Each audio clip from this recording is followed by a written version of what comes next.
Živijo. Nekaj časa se že nisem oglasila, danes sem pa rekla, da se moram oglasiti, ker sem dobila ene take zelo uporabne informacije za vse vas, ki ste že kupili kartice vrednot, pa mogoče tudi kakšne ideje za koga, ki še ni.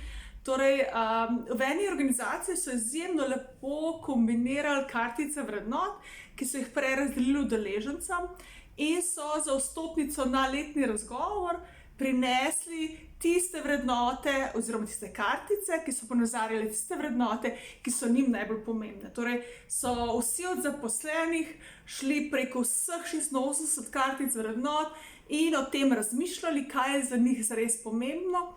In nato je organizacija zbrala na letnih razgovorih tiste vrednote, ki so prišle od ljudi. Torej, ne da je organizacija rekla, to so naše vrednote, ampak je vzela vrednote ljudi in jih je vtkala v svoje delovanje. In to se meni zdi res taka izjemen primer dobre prakse, ko organizacija neverjetno skrbi za blagostanje svojih zaposlenih, in to so organizacije, ki imajo zagotovo svetlo prihodnost. Torej, tudi če vi želite oblikovati tako delovno klimo, tako delovno vzdušje, kulturo organizacije, ki bo nagovarjala vrednote, ki jih ljudje zares imajo.